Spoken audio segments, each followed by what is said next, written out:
ఇప్పటికే దారిపూర్ణ చేరుకుంటున్నారు. విషయం తెలుసుకునే కార్యకర్తలు నినాదాలు ఇస్తున్నారు. ఒక పక్క మోడీ డౌన్ డౌన్ అంటూ జై కవితక్క అంటూ ఈ విధంగా నినాదాలు చేస్తున్నారు. ఒక పక్క చూడొచ్చు మనకు ఈడీ అధికారులు దాంతో పాటు కవితని తీసుకొచ్చేట్టుగా విధంగా కూడా ఏర్పాట్లు చేస్తున్నారు. బయటకు వచ్చారు హరీష్ రావు, దాంతో పాటు కేటీఆర్ బయటకు వచ్చారు. బయటకు వచ్చేసి అధికారులతోటి మాట్లాడుతున్నారు. ఇప్పుడు మనం చూడొచ్చు, ఇక్కడ స్పష్టంగా చూడొచ్చు. ఒక్కసారి కెమెరా జూమ్ చేయండి కెమెరామెన్ గారు. ఈ విధంగా చూడొచ్చు, స్పష్టంగా చూడొచ్చు. హరీష్ రావు, దాంతో పాటు మాగంటి, గోపీనాథ్, కేశవరావు, దాంతో పాటు సవిత, ఇంద్రారెడ్డి వీళ్ళందరూ కూడా ఈడీ అధికారులతో మాట్లాడారు.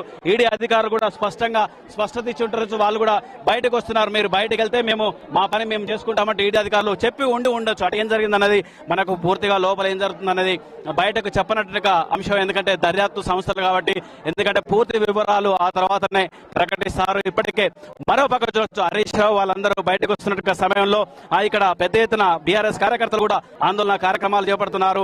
మోడీ డౌన్ డౌన్ అంటుందే కాకుండా బీజేపీ డౌన్ డౌన్ అంటూ కూడా కార్యకర్తలు పెద్ద ఎత్తున ఆందోళన కార్యక్రమాలు చేపడుతున్నారు. దాంతో పోలీసులు కూడా రోప్ పార్టీ ఏర్పాటు చేసేసి ఏ ఒక్కరిని లోపలికి రానివ్వకుండా చూస్తున్నారు. దీంతో 5 అంచెల భద్రత ఏర్పాటు చేశారు.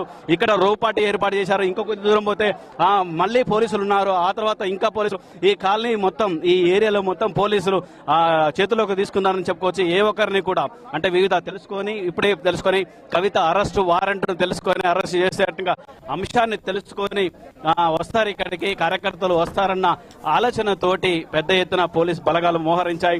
రంగం సిద్ధం చేసుకుని దీంతో పోలీస్ డిపార్ట్మెంట్ రంగం సిద్ధం చేసుకుని కొద్దిసేపటి క్రితమే ఈ ఏరియా డీసీపీ విజయ్ కుమార్ వచ్చేసి భద్రతని పరిశీలన చేస్తున్నారు. ఎందుకంటే ఇక్కడి నుంచి తీసుకెళ్లే సమయంలో ఏ సంఘటన జరిగినా అది రాజకీయంగా పెను ప్రమాదంగా భావించవచ్చు. దాంతో పాటు ఇవాళ మోడీ కూడా పర్యటన కూడా ఓ పక్క మల్కాజిగిరిలో జరుగుతున్నట్టుగా సమయంలోనే అదే సమయంలో ఒక పక్క మోడీ, మరో పక్క ఈడీ.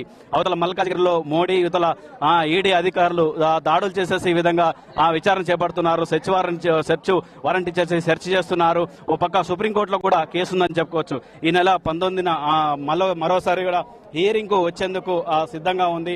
అంటే మరొక 19కి వాయిదా వేసింది. ఆ రోజు ఏమొస్తుందని తెలియక ముందుకే ఈడీ అధికారులు అందరూ బీఆర్ఎస్ కార్యకర్తలు కావచ్చు, నేతలు, ఈవెన్ హరీష్ రావు కావచ్చు, కేటీఆర్ కావచ్చు, నాకు తెలిసినంత వరకు వాళ్ళకు కూడా ఈ విధంగా సమాచారం లేకపోవచ్చు అనుకోవచ్చు. ఎందుకంటే సుప్రీంకోర్టు ఎప్పుడైతే రేపు 19కి వాయిదా వేసిందో 19 వరకు ప్రశాంతంగా ఉంటుంది. దాంతో ఎలాంటి చర్యలు ఉండకపోవచ్చు. ఎందుకంటే రేపు నోటిఫికేషన్ కూడా వెలువడుతుంది. 543 లోక్సభ స్థానాలకు దేశవ్యాప్తంగా నోటిఫికేషన్ వస్తుంది. అంతా రాజకీయంగా బిజీగా ఉన్నటువంటి సమయంలో ఓ పక్క ఎన్నికలు జరుగుతున్నాయి కాబట్టి ఇంతవరకు అరెస్టు కాకపోవచ్చు. అసలు ఈడీ అధికారులు అంత చర్యలు తీసుకుంటారని ఈవెన్ కేటీఆర్, హరీష్ రావు కూడా ఊహించి ఉండకపోవచ్చు. ఎందుకంటే వాళ్ళు కూడా ఎప్పుడైతే అరెస్టు చేస్తాము అంటూ అరెస్టు వారెంట్ ఇచ్చిన తర్వాత వాళ్ళు సమాచారం తెలుసుకొని ఇక్కడికి వచ్చారు. కొద్దిసేపటి వరకు ఆలం కూడా బయట లోపలికి పంపించినట్టుగా పరిస్థితి ఉంది. హరీష్ రావును కావచ్చు, కేటీఆర్ కావచ్చు. దీంతో బీఆర్ఎస్ కార్యకర్తలు డోర్లు అంటే గేట్లు కొట్టేట్టుగా ప్రయత్నం చేశారు. దాంతో ఆందోళన చేసేట్టుగా ప్రయత్నం చేశారు. ఆ తర్వాత ఈడీ అధికారులు కూడా జోక్యం చేసుకుని గతంలో మన మంత్రిగా పనిచేసినట్టుగా వాళ్ళు, దాంతో పాటు బీఆర్ఎస్ లో సీనియర్ నాయకులు, అంతేకాకుండా కుటుంబ సభ్యులు కావడంతో వాళ్ళని అనుమతించారు. దాంతో వాళ్ళిద్దరు వెళ్లారు. కేటీఆర్, హరీష్ రావు ఇద్దరు లోపలికి వెళ్లారు. ఆ తర్వాత సవితా ఇంద్రారెడ్డి, ఎమ్మెల్యేలు వీళ్ళంతా ప్రోటోకాల్ ప్రకారం లోపలికి వెళ్లారని చెప్పుకోవచ్చు. ఇది మొత్తానికి మాత్రం బీఆర్ఎస్ ఎమ్మెల్సీగా ఉన్నట్టుగా కవితను అరెస్టుకు రంగం సిద్ధం చేసుకున్నారు. అరెస్టు చేసి తీసుకెళ్తారు. దారి పొడవున అన్ని పోలీస్ స్టేషన్లు కూడా అలర్ట్ చేశారు. అటు సైబరాబాద్ కమిషనర్ అవినాష్ మహంత్ కావచ్చు, దాంతో పాటు ఇక్కడ హైదరాబాద్ సిపి కొత్తకోట శ్రీనివాసరెడ్డి కావచ్చు, అన్ని పోలీస్ స్టేషన్ అలర్ట్ చేశారు. ఎందుకంటే ఏ చిన్న సంఘటన జరగకుండా, ఎందుకంటే ఈవినింగ్ అయింది, ఎవరు ఏ విధంగా ఉంటారో తెలియనట్టుగా ఆ సమయం కావడంతో ఈ విధంగా దారి పొడవున చాలా భద్రత ఏర్పాటు చేశారు. అంతేకాకుండా ఇక్కడ 5 అంచెల భద్రత ఏర్పాటు చేసినారు. రోప్ పార్టీ కూడా ఏర్పాటు చేశారు. రోప్ పార్టీ కూడా వివిధ రూపాల్లో కూడా మహిళల రోప్ పార్టీ వేరే పెట్టారు. దాంతో పాటు ఇటు పోలీసుల రోప్ పార్టీ వేరే పెట్టారు. ఈ విధంగా కొనసాగుతుంది. ఇదే విధంగా కొనసాగుతుంది. ఆమెను ఇక్కడి నుంచి తరలించేంత వరకు కూడా పెద్ద ఎత్తున బీఆర్ఎస్ కార్యకర్తలు కూడా చుట్టుపక్కల నినాదాలు వినిపిస్తున్నాయి. ఇటుపక్క చుట్టుపక్కల కూడా వస్తున్నారు. వివిధ పోలీస్ స్టేషన్లు కూడా ఇదే పరిస్థితి అని చెప్పుకోవచ్చు. మొత్తానికి మాత్రం రాజకీయంగా రేపు దేశవ్యాప్తంగా జరుగుతున్న లోక్సభ ఎన్నికలు రాజకీయంగా ఎంత అయితే ఏ విధంగా అయితే ఉందో అంతకంటే రెట్టింపు ఇక్కడ ఒక విధంగా చెప్పాలంటే అంతకంటే ఎక్కువగా ఒక తెలంగాణ రాజకీయాలకు ఒక మలుపని చెప్పుకోవచ్చు. ఎందుకంటే ఓ పక్క బీఆర్ఎస్ కు సంబంధించి అన్ని పార్టీలకు సంబంధించి అభ్యర్థులు కూడా పూర్తి స్థాయిలో కూడా ప్రకటించినట్టు పరిస్థితి కూడా ఉందని చెప్పుకోవచ్చు.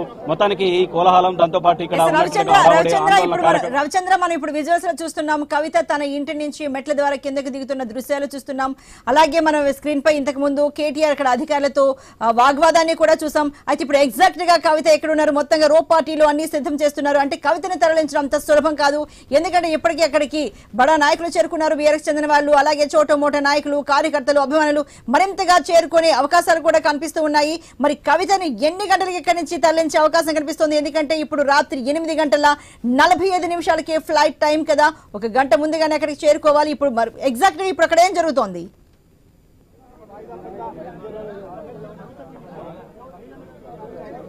అయితే కాసేపట్లో ఆ కవితను బయటకు తీసుకొస్తారు, అరెస్ట్ చేస్తారు. మొత్తానికి రో పార్టీ ఏర్పాటు చేశారు. ఈవెన్ మీడియాకు కూడా అనుమతి ఇచ్చినట్టు పరిస్థితి. ఆ గేటుకు అంటే మెయిన్ గేటుకు ఇక్కడ కనిపిస్తున్నట్టుగా మెయిన్ గేటు దరిదాపుల్లో కూడా దూరంగా ఉంచారు ఇటు మీడియాను.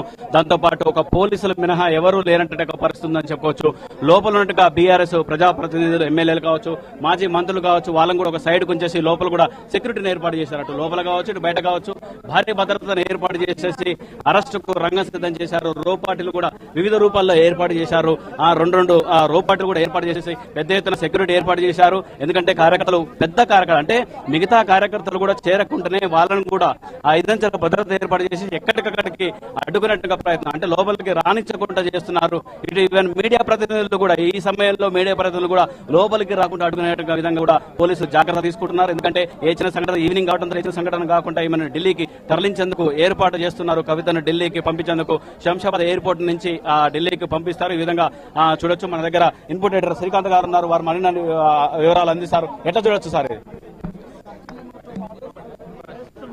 మొత్తానికి రాజకీయంగా తెలంగాణలో ఒక సంచలనమైనటువంటి పరిస్థితి అని చెప్పడం ఎట్లాంటి సందేహం లేదు. ఒకవైపు ప్రధానమంత్రి నరేంద్ర మోడీ హైదరాబాద్ లో మల్కాజ్గిరి రోడ్ షో నడుస్తున్నటువంటి క్రమంలో ఇటు కవిత అరెస్ట్, అంటే గత ఆల్మోస్ట్ ఇప్పటికి 2 సంవత్సరాల నుంచి ఈ అంశం పెండింగ్ లో ఉన్నా గానీ ఈ రోజు ఊహించినటువంటి పరిణామం ఉదయం నుంచి అటు ఐటీ ఇటు ఈడీ రైడ్స్ జరుగుతున్నాయి, సోదాలు జరుగుతున్నాయి అన్నటువంటి విషయాన్ని ప్రధానంగా ప్రస్తావించినా గానీ ఉదయం నుంచి కూడా కవిత ఇంట్లోనే ఉన్నారు. కవితతో పాటు తన భర్త అట్లాగే కుటుంబ సభ్యులు కూడా అందరూ ఇంట్లోనే ఉన్నారు. కుటుంబ సభ్యులు మీన్స్ కవితకు సంబంధించినటువంటి కుటుంబ సభ్యులు, at same time personal assistants గానీ లేదంటే తన వ్యక్తిగత సిబ్బంది ఎవరైతున్నారు వీళ్ళంతా కూడా కవితతో పాటు ఇంట్లోనే ఉన్నారు. సో కంప్లీట్ డోర్స్ లాక్ చేసి సోదాలు నిర్వహించింది మాత్రం స్పష్టంగా తెలిసింది.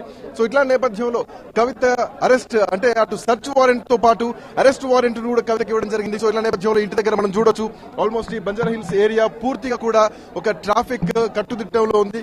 కవిత ఇంటికి వచ్చేటువంటి మార్గం ఏదైతే ఉందో కూడా పూర్తిగా బ్లాక్ అయినటువంటి పరిస్థితి కనిపిస్తోంది. ఒకవైపు పోలీస్ వాహనాలతోటి, మరొక వైపు అటు బీఆర్ఎస్ పార్టీ కార్యకర్తలు ఎవరైతే ఉన్నారో వాళ్ళ వాహనాలతో కూడా ఈ రోడ్ అంతా బ్లాక్ అయిపోయింది. మరోవైపు ఈ రోజు రాత్రికి ఢిల్లీ తరలించే అవకాశాలు స్పష్టంగా కనిపిస్తున్నాయి. సో 8:45